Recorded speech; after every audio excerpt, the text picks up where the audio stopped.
Live അപ്ഡേറ്റിലേക്ക് പോകാം. ലൈവിൽ ഇപ്പോൾ പണിപ്പുരയിലേക്കുള്ള അടുത്ത ടാസ്ക് എത്തി. ഈ ഒരു ടാസ്കിൽ വിജയിച്ചാൽ 750 പോയിന്റ് ആണ് കിട്ടുക. അതുപോലെ തന്നെ ഈ ഒരു ടാസ്കിന് ഒരു പ്രത്യേകതയുണ്ട്. അതെന്തെന്ന് വെച്ചാൽ ഈ വീടിന് വേണ്ടി മറ്റുള്ളവർക്ക് വേണ്ടിയും എന്തും ത്യജിക്കാൻ തയ്യാറായ നിങ്ങൾക്കിടയിൽ ആ ത്യാഗിക്ക് വേണ്ടി മാത്രമുള്ളതാണ് ഈ പണിപ്പുര പ്രവേശനത്തിന് വേണ്ടിയുള്ള ഈ ഒരു മൂന്നാമത്തെ ടാസ്ക്. ആ ഒരു ത്യാഗി ആരാണെന്ന് എല്ലാവരും കൂടി ചേർന്ന് തീരുമാനിക്കാനായിട്ടാണ് ബിഗ് ബോസ് അവിടെ പറയുന്നത്. എന്നാൽ ഈ ഒരു ടാസ്കിൽ ത്യാഗം ചെയ്യാൻ അവിടെ എല്ലാവരും തയ്യാറാവുന്നുണ്ട്.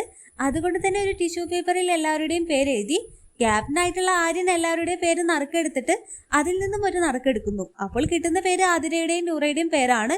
അപ്പോൾ ആദിലയ്ക്കും നൂറയ്ക്കും അവിടെ ചെറിയൊരു പേടി ഉണ്ടാകും. അപ്പോൾ മറ്റു മത്സരാർത്ഥികളെല്ലാം പറയുന്നു, പേടിക്കേണ്ട, ഏറിപ്പോയാൽ ഡ്രസ്സും സാധനങ്ങളെല്ലാം ത്യജിക്കേണ്ടി വരും ത്യാഗത്തിന്റെ ഭാഗമായിട്ട്, വേറെ കുഴപ്പമൊന്നും ഉണ്ടാകില്ല എന്നൊക്കെ ഇങ്ങനെ മത്സരാർത്ഥികൾ അവിടെ പറയുന്നു. അതിനുശേഷം ആദിലയോടും നൂറയോടും ബിഗ് ബോസ് ആക്ടിവിറ്റി റൂമിൽ വരാനായിട്ട് പറയുന്നു. അതിനുശേഷം അവർ ആക്ടിവിറ്റി റൂമിൽ എത്തുമ്പോൾ അവിടെ കുറച്ച് കാർഡുകളെല്ലാം വെച്ചിട്ടുണ്ടാകും. എന്നിട്ട് ബിഗ് ബോസ് പറയുന്നു, ഈ കാർഡുകൾ എടുക്കുന്നതിന്റെ മുന്നേ ഒരു കാര്യം പറയട്ടെ, എനിക്ക് സാധിക്കില്ല എന്ന് പറഞ്ഞു ഒഴിഞ്ഞു മാറാൻ ആർക്കും എപ്പോഴും പറ്റും. എന്നാൽ എല്ലാ വെല്ലുവിളിയും മറ്റുള്ളവർക്ക് വേണ്ടി ഏറ്റെടുത്ത് എന്തും ത്യജിച്ച് അത് നേടിയെടുക്കുന്നതാണ് യഥാർത്ഥ പോരാളികൾ എന്ന് ബിഗ് ബോസ് അവരോട് ആക്ടിവിറ്റി റൂമിൽ എത്തിയ ശേഷം പറയുന്നുണ്ട്. അതിനുശേഷം ബിഗ് ബോസ് പറയുന്നു, അവിടെ 1 എന്ന് എഴുതിയ കാർഡ് എടുത്ത് വായിക്കൂ. അപ്പോൾ അതിനെ നൂറയും വായിക്കുന്നു.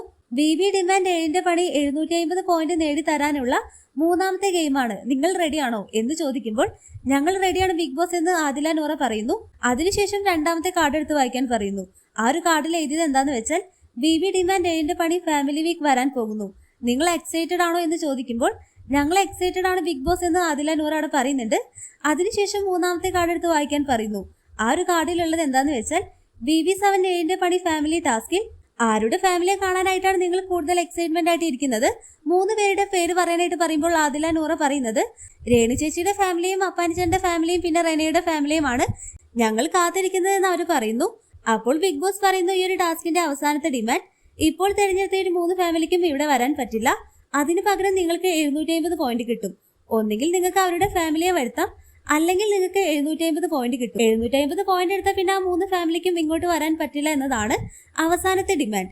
എന്നാൽ ഈ ഒരു ഡിമാൻഡിൽ ഇവർക്കൊരു തീരുമാനം എടുക്കാൻ പറ്റുന്നില്ല. അതുകൊണ്ട് തന്നെ ഇവർക്ക് ബിഗ് ബോസ് ഒരു ഓപ്ഷൻ അവിടെ കൊടുക്കുന്നുണ്ട്, നിങ്ങൾക്ക് വേണമെങ്കിൽ മറ്റു ഫാമിലി മെമ്പേഴ്സുമായിട്ട് തീരുമാനിക്കാം എന്ന് പറയുമ്പോൾ ആദിലയും നൂറയും മത്സരാർത്ഥികളുടെ അടുത്തേക്ക് വരുന്നു. അപ്പൊ രേണുക്കാട് പൊട്ടിക്കരയുന്നുണ്ടാവും, എനിക്ക് എന്റെ കിച്ചുവിനെ കാണണം, എനിക്ക് എന്റെ ഋതപ്പനെ കാണണം എന്ന് പറഞ്ഞുകൊണ്ട് പൊട്ടിക്കരയാണ്. ഒടുക്കം അവർ തീരുമാനിക്കുന്നത് 750 പോയിന്റ് ഞങ്ങൾക്ക് വേണ്ട, പകരം ഈ 3 പേരുടെ ഫാമിലി മതിയെന്ന് പറയുന്നു. അങ്ങനെ ബിഗ് ബോസ് അഭിനന്ദനങ്ങളെല്ലാം പറഞ്ഞുകൊണ്ട് 750 പോയിന്റ് നിങ്ങൾക്ക് നഷ്ടമായിട്ടുണ്ടെന്ന് പറയുന്നു. അപ്പോൾ എല്ലാവരും ഈ ഒരു തീരുമാനം സന്തോഷപൂർവ്വം കൈയടിച്ച് അക്സെപ്റ്റ് ചെയ്യുന്നതാണ് ലൈവിൽ ഇപ്പോൾ കാണിക്കുന്നത്. മിക്കവാറും അടുത്ത ആഴ്ച ഫാമിലികളെല്ലാം വരുന്ന ദിവസമായിരിക്കും. എല്ലാം നമുക്ക് കാത്തിരുന്ന് കാണാം. കൂടുതൽ ബിഗ് ബോസ് ലൈവ് അപ്ഡേഷൻ ആയിട്ട് നമ്മുടെ ഈ ഒരു ചാനൽ സബ്സ്ക്രൈബ് ചെയ്യാത്തവരുണ്ടെങ്കിൽ ഒന്ന് സബ്സ്ക്രൈബ് ചെയ്ത് സപ്പോർട്ട് ചെയ്യണം.